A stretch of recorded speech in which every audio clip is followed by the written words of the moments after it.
Generally, I would say that we try our best to not have to prepare and wait to the last possible moment to bring it together, and it always seems to work. You know, it's very spontaneous for sure. Yeah, you know, there's practicing, but it's not really our favorite thing to do. So, you know, most shows that I would say that we don't go into it with necessarily a plan, you know, set list, nothing like that. It's we kind of see how we feel before we hit the stage.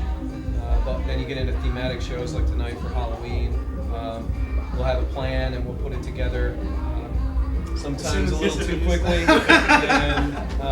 but we come up with the idea first, and then it's kind of settling on what we want to do and shaping it out through practices. Hopefully it all comes together that way for a good show on the stage.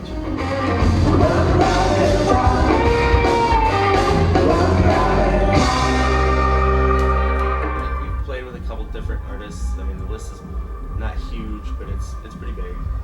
And I mean, we're not leeching on or anything like that, but it's, you know, it's just playing to a bigger crowd. It's like, it's a pleasure. Really. Where was the biggest show? I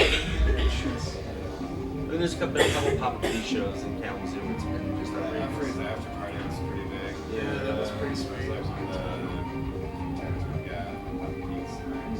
And the cave.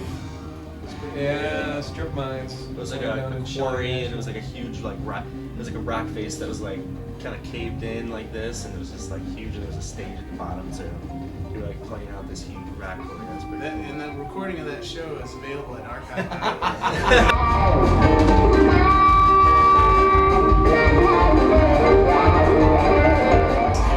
We do a cover of what was it, Closer, that we had such a battle over. Yeah.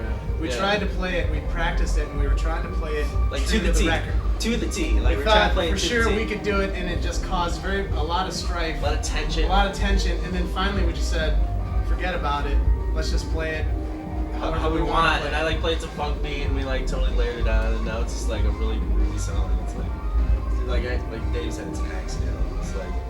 It's just like we choose to do something different, but it's kind of like an organized improv. Sort of. We have an idea of how the song. The framework of the song, we Yeah. just fill it in different. Yeah, we just create a new version, basically. And I like jam bands. I grew up, listening to a lot of them, going to a lot of jam band shows. I mean, I like a lot of everything, and that's what attracted me to jam bands, is that they try to be eclectic. I think just jam bands in general get lumped into a big category, but I think the reality about a jam band is just a band that doesn't want to play the same set every night and wants to put a twist on it. So really, you know, Bruce Springsteen is a jam band because if you go to Bruce Springsteen's show, he's gonna play the songs, but they may jam out on one song a little bit or something.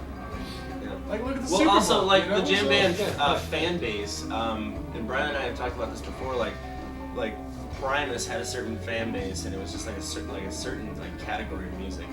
And we were talking about Les Claypool kind of being categorized into the jam band scene now, because we thought maybe the jam band fans maybe just appreciate the music way more. I mean, I'm not saying that they do, but It's more about the musicianship. right. That's why And the people, fans it are feels like people just are there to hear the music and feel it. yeah, I know for me it was as far as musical influences that brought me to this kind of genre with Frank Zappa big time, because any of the bands that played with him, it was completely orchestrated, but at the same time it had a feel of spontaneity to it and a newness, because he kept on surrounding himself with different musicians in those sorts of situations, and so it was always fresh. And as far as jam bands go, I'm not a huge jam band fan, but How was it you said it? Jam? anyway, I'm not a huge fan of a whole lot of jam bands that are on the scene, but I love the aspect that they're constantly keeping things fresh, and that's what we definitely try to do on stage. Because if you're playing the same set over and over and over and over again, the same songs, it gets boring. And when you're bored as a musician, the crowd's gonna get bored. It's the variety for sure. So really, I guess it's just a short attention span that makes us a jam band. Yeah.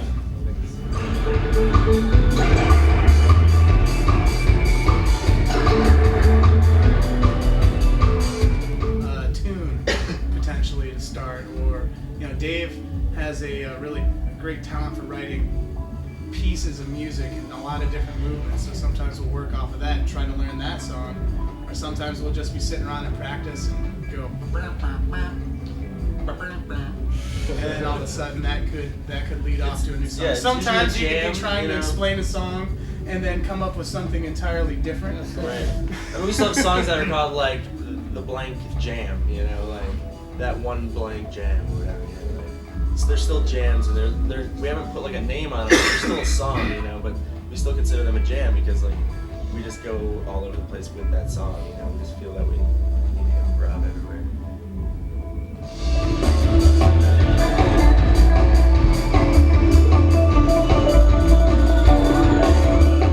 At some points or another, you know, we're not a guitar-driven band or a keyboard-driven band or a bass and drums-driven band. We're all of that at different points in the night. So I think that's one thing that definitely makes us kind of unique from a lot of bands. We don't try to be anything. We just do what we do.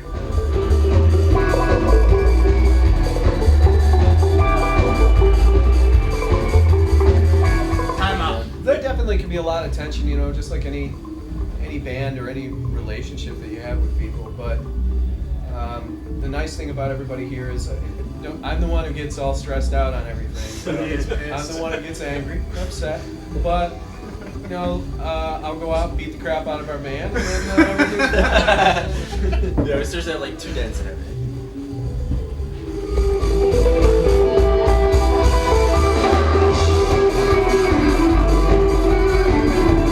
I don't know if I would say that stage presence really adds to your sound. You know, sometimes I think it can even take away from your sound. You know, if you're cheesing it up to really, you know, put on a good show, you can sometimes forget that you're supposed to be playing something of substance. You know, so I don't know.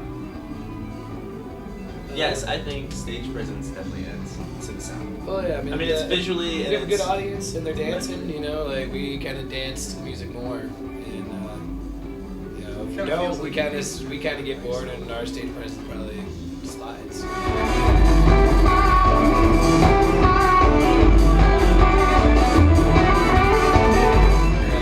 Me and Russ were talking about this on our way to get food earlier, and we were in Colorado playing a show, a big room like the intersection, and there was maybe 10 people there, and only 3 of them or 4 of them were there for us.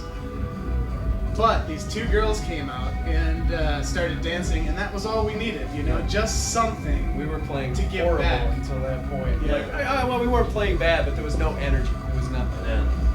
And as soon as they started dancing and enjoying it, just somebody enjoying it. It doesn't We take all sometimes. lose. Yeah, Yeah, well, sometimes okay. it doesn't take much. Just like somebody that's really getting into it gives you a positive feedback loop of energy, and Yeah. it makes it okay after that.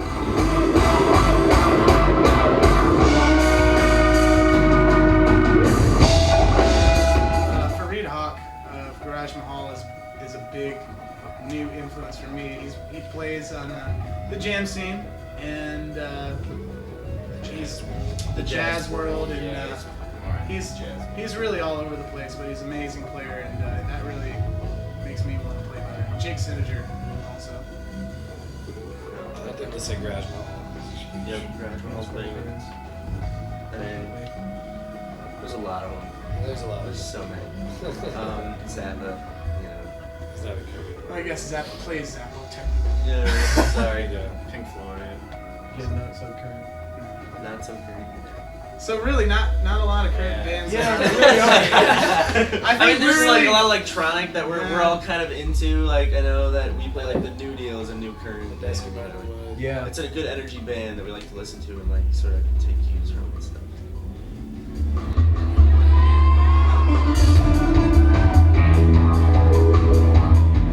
As long as we can keep on progressing, and in 5 years, if we are self-sufficient and are able to tour nationally and hopefully internationally, just enough to pay the bills, really.